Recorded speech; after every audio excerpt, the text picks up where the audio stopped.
siis tere praegu sulle, seal Merilin! asud? Meil on kell 3, sul on ilmselt teine ajavahe, sul on juba päris õhtu. Et On ja kell on juba 8 õhtul, olen traditsioonilises paliriietuses, sest meil oli just väike tseremoonia siin maja peal ja nüüd hea meelega tulin sinuga rääkima. suur aitäh sulle selle eest. Mis me siis täna teeme, tahaks väga kuulata sinu unistusi, mis on täitunud, seda teekonda, kuidas sa oled need täitnud ja kes sa oled ja millega sa toimetad ja ilma pikema sissejuhatuseta võib-olla sa juba alustadki ja räägid siis meile oma täitunud unistustest. Ma mõtlesin, et ma räägin siis 2 unistusest, et teeme on ju lühidalt, et üks kindlasti ongi see, et ma olen siin Balil oma 3 pojaga, kes õpivad siin rahvusvahelises koolis ja ma arvan, et mitte see, et just see Bali on see saar, Indoneesia, see riik, kuhu tulla, vaid pigem see, et võtta oma 3 poega ja tulla rahvusvahelisse kooli, sest niikaua, kui ma mäletan, siis olen nüüd olnud ema juba 15 aastat, aga aasta tagasi, kui ma hakkasin seda unistust täitma, olin ma 14 aastat ema olnud ja alates sellest ajast, kui ma sain emaks, oli mul mõte, et ma kindlasti oma lastega kunagi lähen ja elan kuskil kaugemal ja näitan neile maailma. Ja ma olen seda ka palju teinud ja tõesti, siis me augustis pakkisime oma kohvrid ja tulime siia Balile, meil saab kohe varsti siin 10 kuud täis, lapsed on terve õppeaasta siin olnud ja mul täitsa pisar tuleb silma sellest, kui ma mõtlen, et mida me oleme teinud. Ja kui sa küsid, et miks see unistus, siis minu soov on ma saan aru, et siin maailmas on nii palju rohkemat, see läheb hästi palju kokku ka nende õpetustega. Ma olen nimelt eduõpetaja, ma aitan inimestel mõttemustreid ja uskumusi muuta.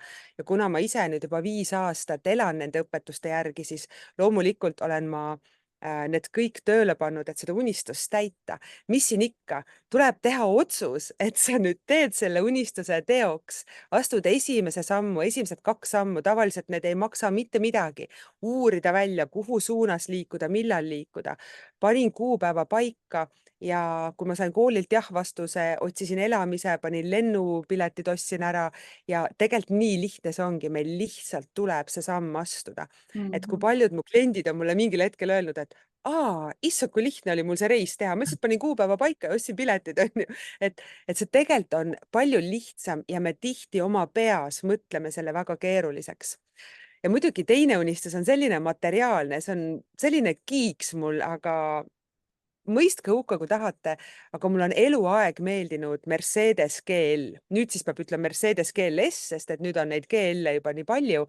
Aga ma mäletan, kui ma olin 18, ma läksin Saksamaale ja ma nägin seda kandilist, no see oli aasta 98, eks, seda kandilist GL-i ja mõtlesin, et täitsa lõpp, et mina tahan, et mul ka kunagi selline auto on ja ma ei ole sellest kiiksust lahti saanud ja 2022 september, loomulikult ma võtsin liisingusse, aga ma selle auto endale ostsin siis liisinguga, sest mul oli mingi vana 10 aasta vanune mingi Audi ja selle liising sai 1 aastaks ja oli väga kallis. Siis ma järsku mõtlesin, et oot, aga ma saaks selle raha eest juba endale natuke uuema selle Mercedese ja selle lugu on mul järgmine, et kui ma hakkasin neid popproktori õpetusi õppima, siis asi pole selles, et mul on vaja näidata, et ma seda autot saan, ma lihtsalt, see oli mul mingi kinnisidee, et ma tahan seda kogeda, on ju, et mul on see suur auto. Ja ma mäletan, ma läksin Tartusse vaatama kasutatud Mercedes GLS-e. Ma istusin sinna autosse, mul läks süda pahaks, ma tulin sealt välja, mõtlesin, ei, ma ei lähe sellega sõitma. Aasta hiljem läksin ma järgmist vaatama, siis ma juba sõitsin sellega. Mõtlesin, vau, mis mõttes, et ma saan oma unistuste autoga sõita ja muidugi siis juba 2 aastat hiljem oli see mul kodus ja see suure unistuse täitumine, see tundub nii naeruväärne, aga see oli minu jaoks oluline, nii et mina tahan siit edastada, et ükskõik, mis unistus sul on, ükskõik kui imelik see on, siis kui see on sinu asi, tee seda. Ja miks me tihti takerdume unistuste mittetäitmisele, on see haavatav koht. Näiteks see, et ma praegu seda siin jagan ja te mõtlete, et aga materiaalsus ei ole tähtis, on ju. Aga mis juhtus, ma ei julgenud isegi Viljandi kesklinna minna tankima oma autot, sest ma mõtlesin, mis teised arvavad, nüüd ta siin sõidab ja uhkeldab. Aga asi polnud selles, asi oli selles, et ma tahtsin seda kogeda, et mul on see suur ja vägev auto, on ju. Ja nii kaua, kui mul see auto oli, siis peaaegu 2 aastat. Ma vaatasin aknast välja, ütlesin, mis lahe auto, jess, minu oma onju.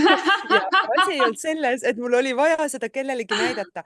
Mulle lihtsalt see idee meeldis, et ma saan sellega sõita, ma saan istuda siis sinna rooli, kui ma tahan. Me käisime Saksamaal reisil.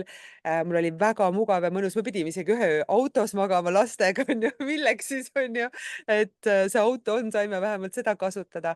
Ja see tõesti on üks väga haavatav koht, et me julgeme rääkida sellest, et see on mu unistus, on ju.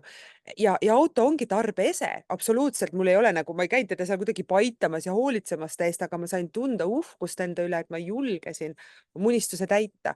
Ja muidugi nüüd see, et ma olen siin aasta aega Balil olnud, et lapsed on siin selles rahvusvahelises koolis, et ma olen emotsionaalselt sellega toime tulnud ja päriselt vahel näpistan ennast, kas see on nüüd tõde, et ma saingi selle kogemuse neile pakkuda ja see, kui palju me oleme kasvanud koos ja ka lapsed eraldi, see on lihtsalt nii fantastiline, nii et ma arvan, et põhiasi, mida teha, on teha otsus nüüd, ma täidan selle unistuse, nüüd ma astun need sammud, ma hakkan selle poole liikuma ja pärast 1-2 sammu sa lihtsalt näed, et uued uksed avanevad, sest kui sa teed peas otsuse, et see on see, mida ma nüüd soovin, siis sa hakkad välja mõtlema viise ja sa hakkad välja mõtlema neid olukordi ja leidma vahendeid selleks, et kuidas seda unistust täita, et kõik sõltub sellest, mida sa nagu mõtled, kas sa seda saad või ei saa, on ju.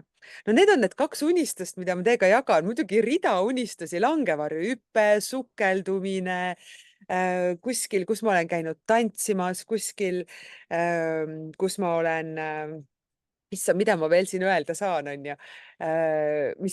Reisimine on minu suur kirg, mis kohad ma olen käinud Portugalis, on ju, lastega Ameerika Ühendriikides, Kanadas, maratoni jooksin oma 40. sünnipäeval.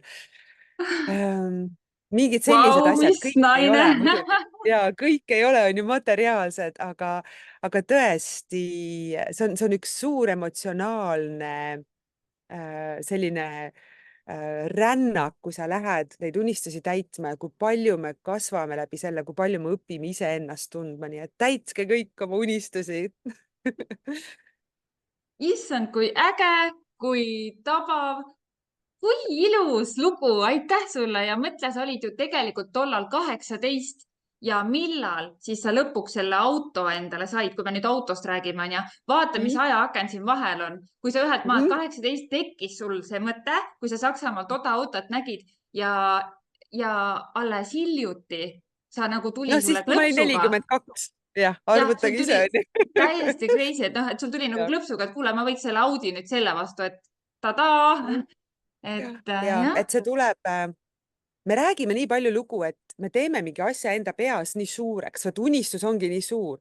Mõne inimese jaoks on see Balile reis, rahvusvaheline kool, hästi tavaline, auto hästi tavaline, mis iganes unistus on hästi tavaline ja meil on vaja nagu aru saada, et asi ei ole võrreldes teistega, asi on võrreldes sellega, et kui see on minu jaoks oluline, siis see on nagu suur asi, et üks unistus on põnevust tekitav ja ta on natuke ka hirmutav, sest et täitsa lõpp see on võimalik minu jaoks ja ma arvasin, et ei ole, on ju, sest me pidevalt nagu räägime seda lugu, et see ei pruugi meie jaoks olla nagu võimalik. Nii et ärge võrrelge siin teistega, minu unistused ei ole teie unistused, aga tähtis on see, et mis on sinu unistus ja et sa julged selle poole astuda. Ja väga hea on ümbritseda ennast inimestega, kes on julgenud seda teha, mida sina väga tahad teha, sest nende energia, nende mõtted, nende soovitused aitavad sind, eks. Et ja. Fantastiline. Aitäh sulle, Kai. Sul on kindlasti seal veel toimetamisi, tegemisi, ei hoiagi sind kauem kinni. Aitäh, siia sai küll nii palju ilusaid ja inspireerivaid mõtteterakesi ka siia sekka, et siit on kuulajal palju noppida. Aitäh Ja sulle, aitäh, et sa Merilin. tulid. Nii vägev, et sa seda teed ja palju külalisi sulle siia ja palju mõtteid ja võib-olla sellest sa saad kunagi kirjutada siis raamatu, kuidas inimesed on oma unistusi ja mis unistusi täitnud, on ju. Tundub selline väga-väga kihvt ettevõtmine. Aitäh, et mind kutsusid. Tänud sulle ja mõnusat õhtut sinna Palile. Ja tšau. Tšau.